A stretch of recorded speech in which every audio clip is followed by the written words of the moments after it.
gostaria de convidar todos a abrirmos a palavra do Senhor no livro do Gênesis. Por gentileza, abra a sua Bíblia no livro de Gênesis. Eu lhe convido a acompanhar a leitura que passo a fazer no capítulo de número 12 do livro de Gênesis. Gênesis 12.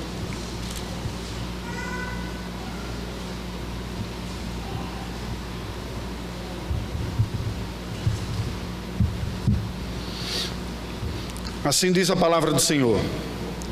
Ora, disse o Senhor a Abrão: sai da tua terra, da tua parentela e da casa de teu pai, e vai para a terra que te mostrarei. De ti farei uma grande nação, e te abençoarei, e te engrandecerei o nome. Sê tu uma bênção. Abençoarei os que te abençoarem, e amaldiçoarei os que te amaldiçoarem. Em ti serão benditas todas as famílias da terra. Partiu, pois, a Abrão, como lhe ordenara o Senhor, e Ló foi com ele. Tinha Abrão 75 anos quando saiu de Harã. Levou Abrão consigo a Sarai, sua mulher, e a Ló, filho de seu irmão, e todos os bens que haviam adquirido, e as pessoas que lhe acresceram em Harã. Partiram para a terra de Canaã e lá chegaram. Atravessou Abrão a terra até Siquém, até o carvalho de Moré. Nesse tempo os cananeus habitavam essa terra. Apareceu o Senhor a Abrão e lhe disse: darei à tua descendência esta terra. Ali edificou Abrão um altar ao Senhor que lhe aparecera. Passando dali para o monte ao oriente de Betel, armou uma tenda, ficando Betel ao ocidente e Ai ao oriente. Ali edificou um altar ao Senhor e invocou o nome do Senhor. Depois seguiu Abrão dali, indo sempre para o Neguebe. Havia fome naquela terra. Desceu, pois, Abrão ao Egito para aí ficar, porquanto era grande a fome na terra. Quando se aproximava do Egito, quase ao entrar, disse a Sarai, sua mulher: ora, bem sei que és mulher de formosa aparência. Os egípcios, quando te virem, vão dizer: é mulher dele, e me matarão, deixando-te com vida. Dize, pois, que és minha irmã, para que me considerem por amor de ti, e por tua causa me conservem a vida.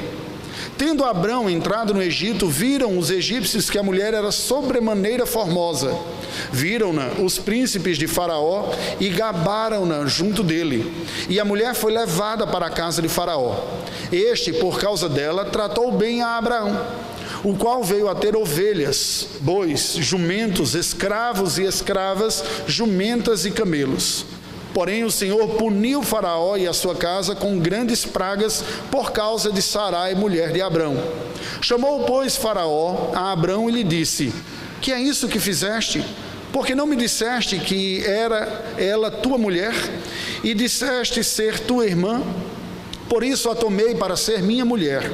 Agora, pois, eis a tua mulher, toma e vai-te. E Faraó deu ordens aos seus homens a respeito dele, e acompanharam-no, a ele e sua mulher e tudo o que possuía. Curve a sua cabeça, vamos orar ao Senhor mais uma vez. Ó Deus bendito, nós estamos diante da tua presença, neste momento de adoração. Confessamos-nos absolutamente dependentes de tua graça, em tudo, inclusive neste momento de adoração. Nós não temos como oferecer a ti uma peça de adoração, um culto que seja digno da tua pessoa perfeita. Nós mesmos não temos como nos achegarmos a ti confiados em nossa própria religiosidade. Somos falhos. Mas, Senhor, o nosso coração se enche de esperança e expectativa, porque nós cremos que o teu Filho Jesus foi a oferta perfeita dada em favor de pecadores como nós. E é confiados na obra e na mediação do teu Filho que nós te pedimos: aceita-nos diante de ti, aceita o nosso culto e conceda-nos a graça da iluminação do teu Espírito, para que recebamos a tua palavra como ela de fato é, tua palavra, e que uma vez tendo-a recebida como tal, ela venha a produzir a transformação espiritual da qual tanto necessitamos. Oramos em nome de Jesus. Amém. Meu querido, minha querida, você que me ouve, eu gostaria de fazer algumas perguntas iniciais para a nossa reflexão nesta noite. quem e qual é o modelo de fé que você tem para a sua vida? A fé é algo importante para você? O que você pensa quando pensa na palavra fé? Em que sentido a fé se desenvolve na sua própria vida? Ou nós poderíamos dizer mais, aqueles que já se identificam como alguém que crê, como alcançar uma fé robusta, capacitadora, poderíamos até dizer exemplar. Porque mesmo aqueles que creem, sendo honestos, haveremos de reconhecer que em muitos momentos em nossa vida, parece que nós não damos conta de responder aos desafios da vida com a fé que há dentro do nosso coração. Nos sentimos desafiados numa medida maior do que a capacidade que temos de responder como gostaríamos, para nós mesmos e muitas vezes para outra pessoa também. Você almeja demonstrar uma grande confiança em Deus? É desejo do seu coração poder ter a tranquilidade à noite de, ao deitar na sua cama, relaxar dizendo: que bom que o Senhor está comigo. Isso me traz paz em meio a essas circunstâncias tão difíceis que a vida está me trazendo. Bem, a palavra de Deus não nos diz que nós somos chamados para simplesmente mostrar para as outras pessoas como crer, como se nós tivéssemos ou desejássemos ser exemplos a serem seguidos propriamente. Não é assim que a fé verdadeira atua. A fé verdadeira, a fé salvadora não nos é dada como uma realidade pronta e acabada, de tal maneira que nós possamos dizer simplesmente que temos ou não temos a fé bíblica. Podemos falar da verdade, da presença da fé salvadora, mas essa própria fé salvadora que nos concede a graça de caminhar com Cristo, também é uma realidade que se desenvolve ao longo da vida, ganhando tônus muscular como pessoas que se exercitam na vida. A fé cristã aponta, na verdade, para uma virtude que está fora daquele que a possui. A virtude e a glória da fé não está no seu possuidor ou na sua capacidade de ser exemplo. A nossa fé é fruto de um amadurecimento da própria graça em nós, que vai nos mostrando pouco a pouco como crer e esperar mais nele e em Deus e menos na nossa própria capacidade de enfrentar as situações da nossa vida. Esta noite nós vamos acompanhar o início da vida de fé de um homem que a iniciou aos 75 anos de vida, olhando e seguindo os passos de Abraão, aquele que é considerado como nosso pai na fé, no seu êxodo, ao deixar a sua terra original, sua terra natal, a Mesopotâmia, hoje é a região do Iraque, se dirigindo ao lugar que Deus ainda lhe mostraria, na terra hoje de Israel, chamada terra de Canaã. E portanto, ao caminhar juntamente com Abraão, nós vamos refletir sobre a jornada de fé. Vamos entender um pouco esse contexto que a palavra de Deus nos apresenta aqui. Havia uma descendência prometida pelo Senhor já aos nossos primeiros pais, uma descendência, uma linhagem através da qual viria o Salvador, mas que assim como as demais gerações, ela foi se enfraquecendo e se corrompendo. Nos dias de Abraão, essa linhagem, a linhagem de Sem, um dos filhos de Noé, já havia se corrompido moralmente e espiritualmente também. Aquela descendência que haveria de trazer o Salvador, que era chamada, vocacionada até por Deus para manifestar essa fidelidade, havia caído na idolatria e no politeísmo. Nós estamos em cerca de 2000 anos antes de Cristo, quando Deus, mais uma vez, inicia um processo de restauração da sua aliança de salvação, de graça com a humanidade, através deste arameu chamado Abrão. Este era o seu nome original. E a sua esposa, estéril, Sarai. O Senhor chamara esse casal de idosos lá da região da Mesopotâmia, para que eles viessem a ser os genitores de um povo através do qual Deus mandaria o seu próprio Filho eterno na condição humana, e veio a fazê-lo 2000 anos depois, Jesus Cristo, através dessa descendência. Mas como esta pessoa que estava envolvida em idolatria, em politeísmo, em desobediência a Deus, poderia se tornar o pai de uma nação que seria uma espécie de berço cultural e religioso para a vinda do Filho Santo de Deus? Não tinha como o Filho Santo de Deus experimentar a sua vida e crescer aqui entre nós, se não fosse dentro de um contexto que expressasse essa santidade também. Mas como é possível ao Senhor Deus constituir pessoas que são dignas de sua própria presença a partir do material humano imperfeito? Pois bem, a saga de Abraão, essa história descrita no livro de Gênesis, nessa primeira porção, nos mostra como essa fé salvadora na vida de Abraão não lhe foi dada de forma pronta ou acabada, mas nos apresenta como Deus mesmo foi trabalhando na vida dele para que ele amadurecesse nessa fé. Nós vamos observar neste capítulo 12 de Gênesis como o próprio Abraão, já no início da sua jornada de fé, apresenta respostas contrastantes, respostas muitas vezes antagônicas àquilo que Deus tinha para ele. E sendo assim, eu lhe convido a refletirmos sobre vivendo entre a fé e o jeitinho, esta característica típica do brasileiro. Como é possível alguém que é chamado para viver pela fé, muitas vezes na vida se vê tentado a cair na condição do jeitinho?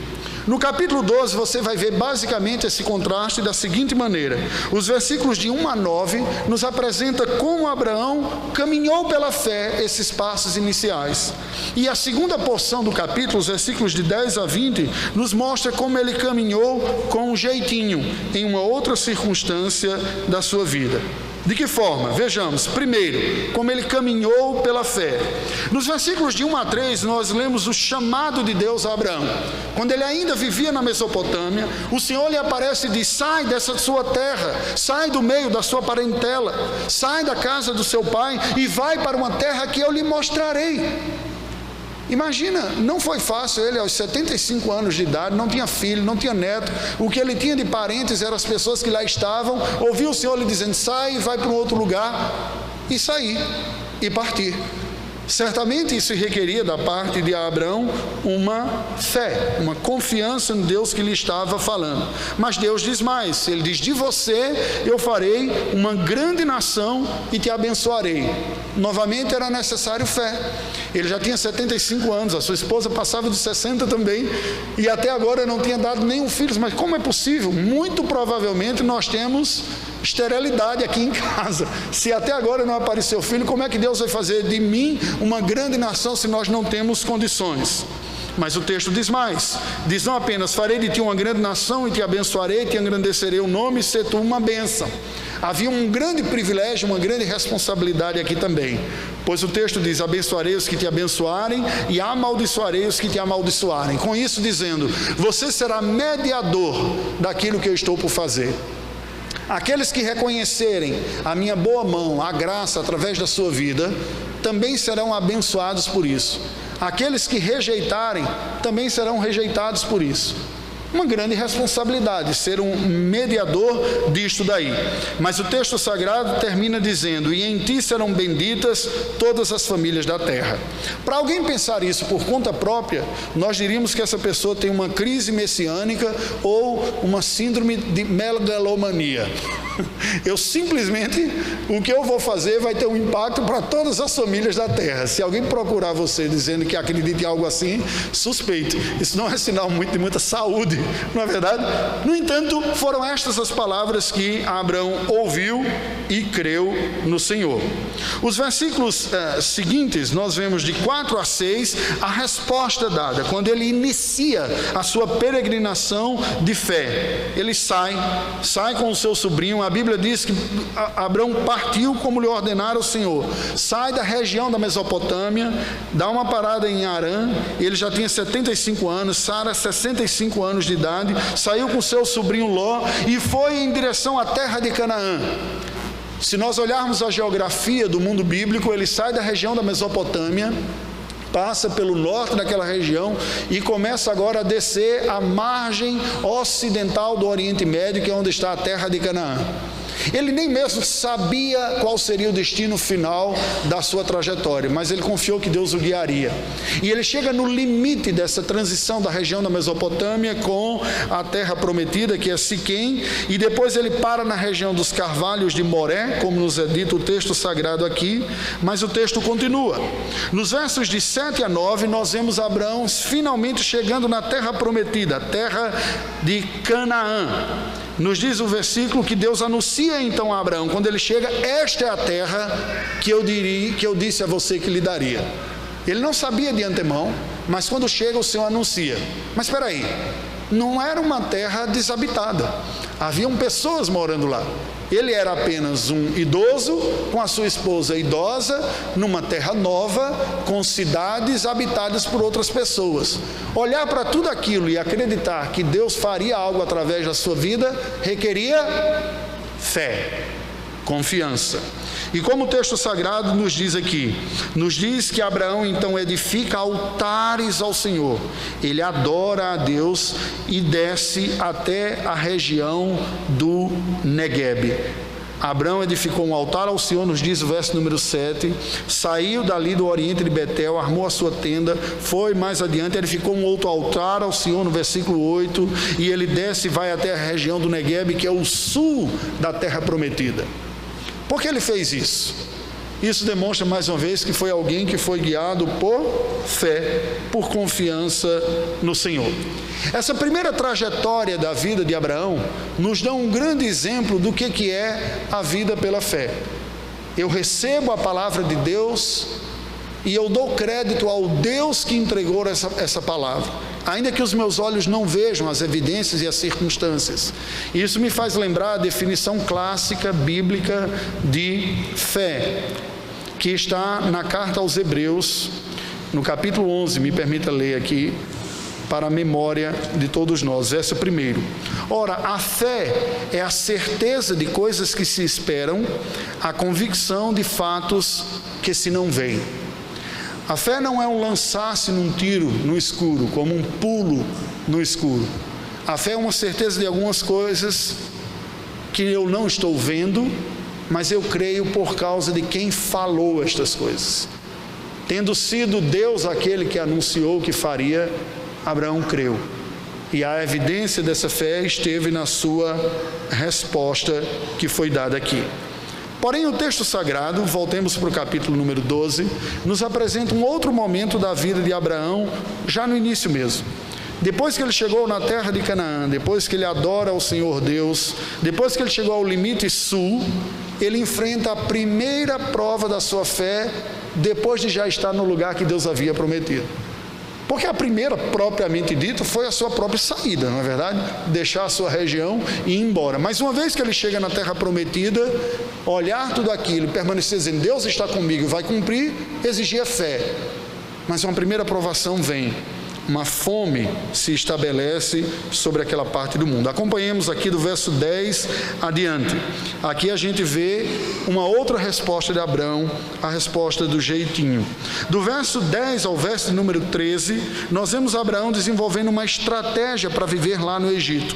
O verso número 10 nos diz que devido à fome que houve em Canaã, Abraão e Sara descem ao Egito. Diz: a coisa está apertada aqui, está faltando comida, vamos descer, vamos até o Egito, que tem abundância de alimentos lá. Lembra que esta ocasião, algo semelhante vai ocorrer depois no seu bisneto. Nos dias de José, uma grande fome veio também sobre a terra e os seus bisnetos também vão ao Egito colher ou pegar alimentos. Com Abraão ocorreu a mesma coisa. No verso número 11 a 13, nós vemos que Abraão então combina com Sara uma estratégia. Diz: olha, você é uma moça muito bonita, eu fui muito abençoado por Deus por ter casado com você, por você ter aceitado ser a minha esposa, né? Só que nós estamos indo para uma terra diferente que eu vou correr risco lá. As pessoas vão ver que a gente não tem ninguém, eu sou idoso, você é boa, formosa, e vão querer ficar com você e eu corro risco de morrer. Então vamos desenvolver uma história aqui. Quando chegar lá, você diz que você é minha irmã. Embora isso fosse parcialmente verdade, porque ela era meia irmã dele, Mas é a velha característica da meia-verdade, que é uma mentira completa, né? Você fala um aspecto para tentar comunicar ao outro uma outra ideia que você tem, como que negando o fato de seu casamento. E assim eu protejo a minha própria vida e nós ficamos em paz. O texto sagrado nos diz que eles assim combinaram, e nos versos de 14 a 16, nós vemos que foi precisamente isso que aconteceu.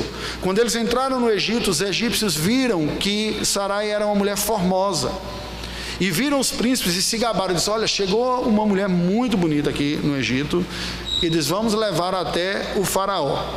O texto nos diz no verso número 16, que por causa dela, faraó veio a tratar bem a Abrão, que veio a ter ovelhas, bois, jumentos, escravos e escravas, jumentas e camelos. Aí aqui nós temos uma polêmica grande no texto. Algumas pessoas vêm a acreditar e concluir que o que ocorreu aqui foi um verdadeiro ato de cafetinagem.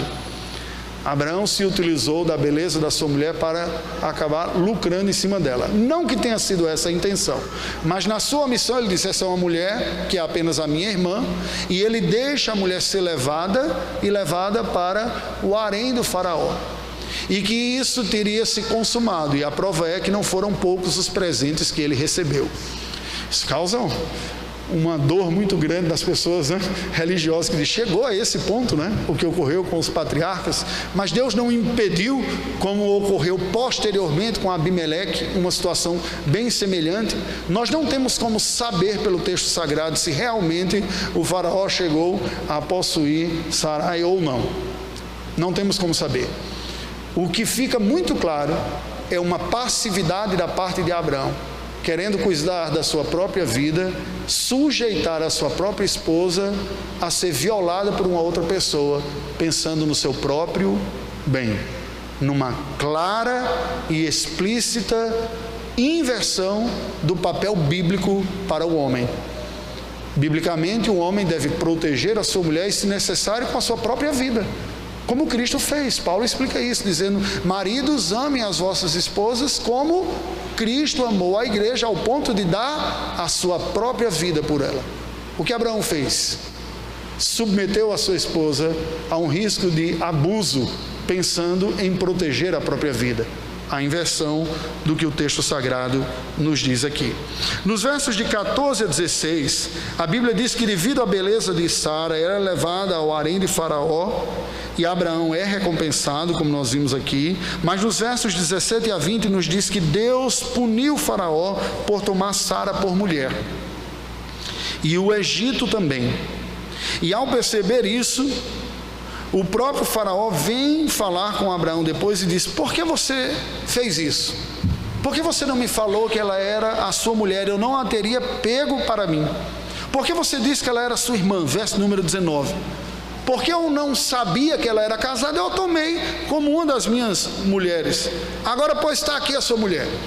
Deus acabou nos castigando todo por causa deste ato infame de eu tomar uma mulher que não é minha, que já era casada. Toma, vai embora daqui. E fez até mais. Houve uma escolta. No verso número 20 diz que Faraó deu ordens aos seus homens a respeito dele, de Abraão, que o acompanharam, ele, a sua mulher e tudo o que possuía. Que contraste, não é, meus queridos? Aquele homem que tem um ato de confiança e de fé em Deus, e que sai da terra prometida confiando no Senhor, sai da terra sua e vai em direção a uma terra que ele nem sabia qual era, crendo em Deus, adora ao Senhor, nos faz lembrar algumas pessoas que não têm muita dificuldade em servir a Deus, em adorá-lo, enquanto a sua vida não está submetida a provas mais agudas ou não se toca em certos pontos difíceis. Me parece aqui muito com o próprio argumento de Satanás diante de Deus, quando Deus diz: você viu o meu servo Jó, como ele é um homem íntegro e reto? E Satanás diz: mas também o Senhor o cercou com tantas bênçãos, quase como estivesse dizendo: assim até eu ia te servir. O que não é verdade, porque ele teve condições perfeitas e se rebelou. Mas o segundo momento nos apresenta um Abraão fragilizado na sua fé. Alguém que está pensando primeiro em si do que na sua própria esposa, do que no próximo e na honra de Deus. O que nós podemos ver disso aqui? Esse texto de Gênesis 12 nos mostra o seguinte: Deus apareceu a Abraão, lhe deu ordens de peregrinação, lhe anunciou um projeto de redenção, de salvação miraculoso, pois faria deles uma nação. Eles já eram idosos e estéreis, não tinham condições, a sua esposa não tinha condições de ter filhos, e através deles, Deus anunciou que traria uma salvação para o mundo todo. Abraão e Sara creem em Deus e obedecem ao Senhor, e fazem essa peregrinação, saindo da sua terra prometida, da sua terra natal, até a terra de Canaã, a terra prometida, e adoram ao Senhor Deus lá. Mas, quando lá são visitados pela seca, eles desenvolveram uma perigosa e desonrosa estratégia de sobrevivência, que resultou num retorno deles humilhados e, entre aspas, deportados à terra prometida. Vocês são forasteiros indevidos, indesejados nesse país, são deportados igual a alguns imigrantes que tentam entrar ilegalmente no outro país, e uma comitiva é escoltada e diz: volta para a terra de vocês não trabalham aqui.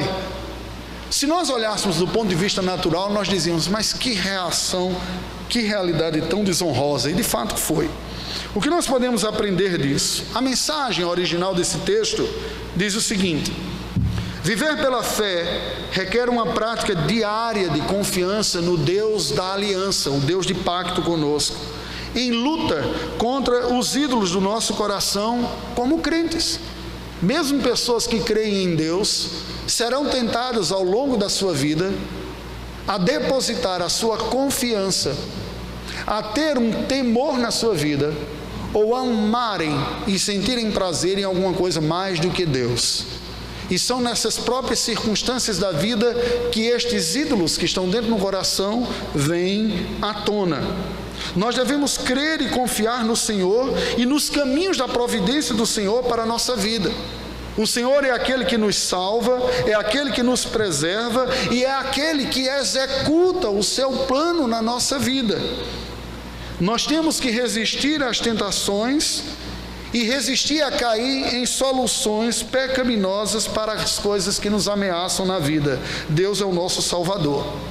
O recado atual desta mensagem, eu proponho o seguinte: a vida cristã é marcada pela tensão paradoxal entre viver pela fé, confiando em Deus e na sua providência, através dos recursos que Ele nos apresenta, legítimos na vida, e a tensão entre viver assim e a tentação de cairmos em estratégias pecaminosas que buscam soluções fáceis, mas que desonram ao Senhor e que manifestam riscos para a nossa própria vida.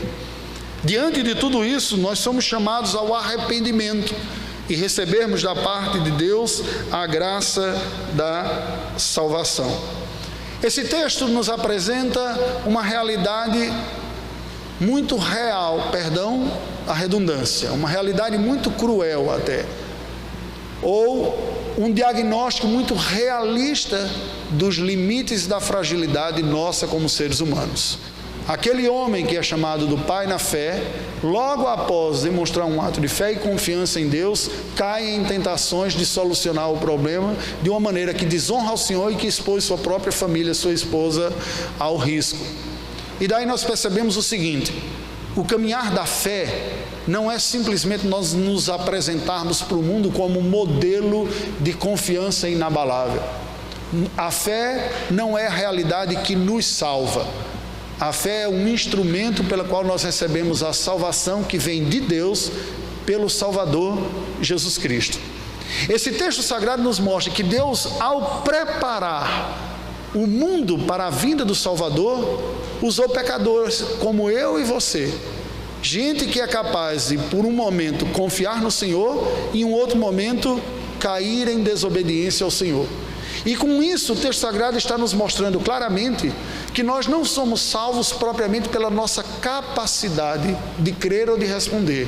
Somos salvos pelo Salvador. Me permite usar uma pequena ilustração disso. Um dos sonhos antigos que eu tinha era de experimentar uma realidade missionária. E foi lá na Albânia, no meio de tantas lutas e dificuldades que nós enfrentamos, que eu encontrei consolo em uma verdade muito simples. O mundo tem apenas um Salvador, Jesus Cristo. E Ele é Salvador meu e dos outros que eu gostaria de ver a salvação sendo experimentada também. Isso muda significativamente a nossa maneira como nós nos olhamos diante dos outros e como nós queremos que os outros olhem para nós também. Concluindo, nós não somos, não seremos, nem nunca fomos um modelo absoluto de fé inabalável. Isso é importante que seja frisado. Mas nós somos chamados a ser, nós podemos ser e devemos ser pessoas que crescem na percepção das suas próprias fraquezas, que vai reconhecendo melhor quais são suas fragilidades e que honestamente diante de Deus as confessa e deposita a sua confiança na graça dEle. Ele que é capaz de nos perdoar, de nos purificar e de nos tratar como seus filhos por amor e misericórdia, e assim nos fortalecer para que nós cresçamos na fé e não continuemos com as debilidades que nos marcavam anteriormente. Em outras palavras, a fé consiste em confiar em quem Deus é e naquilo que Ele faz para nos salvar não apenas da condenação dos nossos pecados, mas nos salvar da incredulidade em primeiro lugar e em segundo lugar nos salvar da debilidade da fé. Ao longo da vida é a graça de Deus que vai nos fortalecendo para que nós confiemos mais nele e não depositemos a nossa confiança na nossa capacidade de confiar nele. É uma pegadinha que muitas vezes nós caímos nisso daqui. É isso que o texto sagrado vem a nos dizer, de acordo com o que eu percebo. Reconheçamos a nossa luta diária e encontremos, é a chamada do Evangelho, satisfação e confiança plena em Deus, no seu poder e na sua graça que Ele manifesta a nós em Cristo Jesus. Me permita fazer ou sugerir algumas perguntas e aplicações finais para você. Primeiro, quais são os temores e as confianças que dominam o seu coração? Abraão, que confiou em Deus ao ponto de deixar a sua terra natal e se dirigir para um lugar que ele nem sabia, teve a sua fé provada quando veio a fome. Quando veio aquela situação, ele se viu tentado a dizer, e agora? Vamos ter que bolar uma maneira de resolver o problema. E quando ele viu riscos de morte, ele desenvolve uma estratégia pecaminosa. O ídolo é tudo aquilo que me leva a pecar para conseguir algo. E aqui o texto sagrado nos aponta algo que é verdadeiro sobre a vida de Abraão. Havia um grande temor no coração do patriarca da fé sobre risco de morte. E quando ele estava diante de situações assim, não uma, mas mais de uma vez, ele reagiu com respostas pecaminosas. Por quê? Porque o temor do sofrimento e da morte era maior do que o temor a Deus no seu coração. Em que você confia? Você confia na sua inteligência? Você confia na sua profissão? Você confia no seu plano de saúde? Você confia nos exercícios que você faz? Em que você confia? Todas estas coisas são bons recursos da graça de Deus e nenhuma delas deve ser desconsideradas. Mas a Bíblia diz que a nossa confiança deve estar no Senhor e não nos recursos que o Senhor nos deu. É Ele mesmo. O resultado de não termos a nossa confiança depositada no Senhor é que nós acabaremos pecando na vida, buscando alguma outra coisa para afastar o que nos causa o maior temor, que não o próprio Deus, como ocorreu com Abraão. No nosso egoísmo, nós estamos colocando o nosso próximo em risco? Essa é uma pergunta que eu faço para você. Quando na sua vida você busca o seu bem, a sua alegria, o seu bem-estar, como fica aquele que está próximo a você? Os seus desejos e satisfações vêm em primeiro lugar? Nós temos oportunidades de aprender e de ensinar a dependência divina até mesmo em nossas fraquezas. Quando situações vêm sobre nós que nos abatem, nos causam medo, sejamos honestos conosco, com os nossos familiares, com os que estão próximos. Estou com medo. Ajude-me, ore por mim. Confesse a Deus, diz: Senhor, eu não gostaria de ficar vivendo a vida debaixo desse temor aqui. O Senhor está comigo, me ajude a me fortalecer nisso. Pais que se matam e se privam de muitas coisas para ver os seus filhos tendo uma vida melhor, não percebem que aquilo que ele tem tanto medo, que é ver o filho dar duro, na verdade foi essa dificuldade que lhe forjou como ser humano. E privar os filhos de algumas lutas na vida também é privá-los de amadurecer como você amadureceu. Deus que chamou Abraão em fé e que esteve com ele, depois o deixa numa situação de fome e de ameaça, para que ele mesmo amadureça nessa fé. E porque nós muitas vezes somos tentados de poupar os filhos de situações normais da vida que lhe oferecerão oportunidades de amadurecer. Muitas vezes eu ouço pais dizendo: eu quero entregar para o filho tudo aquilo que eu não tive, eu quero poupar os meus filhos das dificuldades que eu tive. Ora, mas muitas das dificuldades que você teve foi precisamente o que forjou essa maturidade que você tem agora. Se a vida não viesse com as dificuldades que vieram para você, você não teria desenvolvido a capacidade de lutar contra as adversidades da vida que você desenvolveu. Então até as nossas fragilidades estão debaixo da providência divina para que nós reconheçamos nossa fraqueza e busquemos a força no Senhor. Confessar os ídolos de nossa vida, aquilo que nós confiamos mais do que em Deus, que amamos mais do que o Senhor, que tememos mais do que o Senhor, são o caminho de Deus para a renovação espiritual da nossa vida. Não é negar, mas é admitir diante do Senhor: onde está a sua fraqueza? Aí eu lhe pergunto, diante de Deus, você agora pensando, qual é o ponto de dificuldade que você tem de confiar em Deus? Qual é? Sabe o que Deus quer de você? Que você seja honesto e chegue diante dele e não apresente desculpas, seja qual for a dificuldade. Ela pode ser uma revolta dentro do coração, um sentimento de dor profunda, de perda que você experimentou e que você acha profundamente injusto e diz: não é justo que isso ocorra. Senhor, eu não sigo a Ti porque eu acho que o Senhor me abandonou, ou que o Senhor não esteve presente na minha vida, que o Senhor não é bom por ter permitido isso para comigo, porque se o Senhor fosse, o Senhor não teria deixado isso. Seja honesto, diga para Deus. A sua dificuldade pode ser intelectual, e você diz: eu não consigo conceber a ideia de uma divindade no meio dessa vida que a gente vive aqui. Seja honesto e diga, admita e peça socorro àquele que é gracioso e que perdoa. Nós devemos, meus queridos, e eu termino com essa aplicação, pregar ao nosso próprio coração a confiança em Deus e a necessidade de sua graça para não cairmos nas tentações e nas seduções ilegítimas que a vida nos oferece. Eu preciso dizer para o meu próprio coração quem Deus é, diariamente. Você também é convidado para isso.